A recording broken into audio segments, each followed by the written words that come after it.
ایک بڑی important aspect ہے جو جنہوں نے قائد اعظم کو پڑھا ہے وہ واقف ہیں، اور بہت لوگ جو پڑھ نہیں سکے شاید طویل وقت اور طرح طرح کے فلسفے اور نظریات کی وجہ سے قائد اعظم کی شخصیت کا اور ان کے افکار کا یہ پہلو اتنا نمایاں ہر ذہن پر نہ رہا ہو سوائے اہل علم و دانش کے جو مطالعہ کرتے ہیں۔ وہ امپورٹنٹ بات ہے، قائد اعظم واضح طور پر اسلامی فکر کے علمبردار تھے اور انہیں اپنے عقیدہ اسلامی پر کسی جگہ بھی کبھی معذرت خواہی کا رویہ نہیں اڈاپٹ کیا۔ وہ کبھی معذرت خواہ نہیں تھے، وہ بولڈ تھے، جرأت مند تھے، کلیئر ہیڈڈ تھے، ان کو کلیئرٹی تھی، ان کے اندر کنوکشن تھی، کمٹمنٹ تھی، کلیئرٹی تھی، کریج تھی، اور وہ جرأت کے ساتھ اپنے عقیدہ اسلامی اور اس فکر اسلامی کے مطابق ہر موقع پر اپنی بات کرتے۔ لارڈ ماؤنٹ بیٹن نے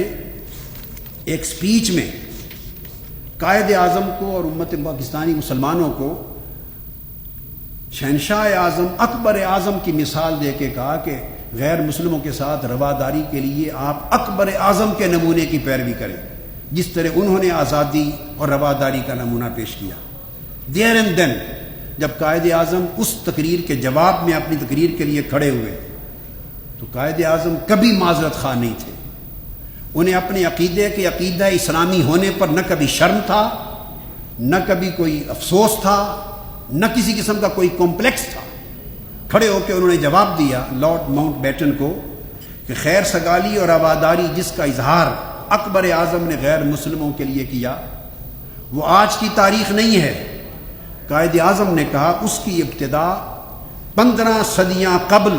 ہمارے پیغمبر اسلام صلی اللہ علیہ وسلم کے عمل سے ہوئی تھی۔ انہوں نے یہودیوں اور مسیحیوں کو فتح پانے کے باوجود ان سے حسن سلوک کیا تھا،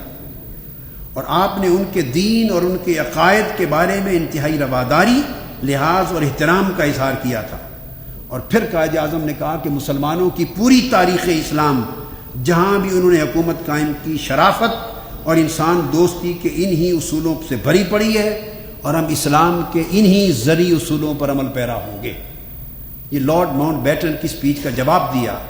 کہ ہمیں یہاں سے اکبر اعظم سے کوئی نیا لائن آف ایکشن لینے کی اور ماڈل لینے کی ضرورت نہیں۔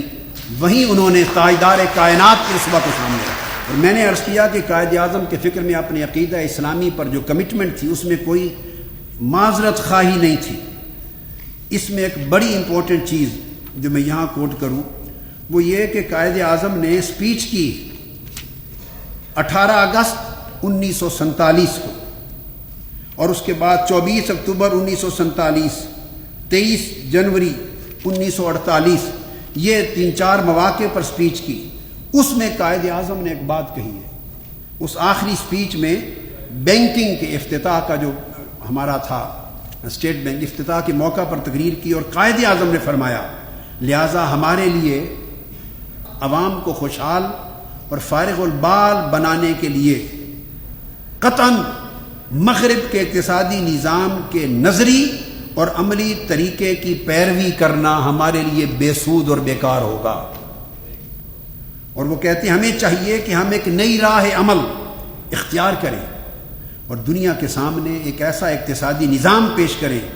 جو انسانی اخوت اور سماجی انصاف کے صحیح اسلامی نظریات پر قائم ہے، اور اس طرح ہم اپنی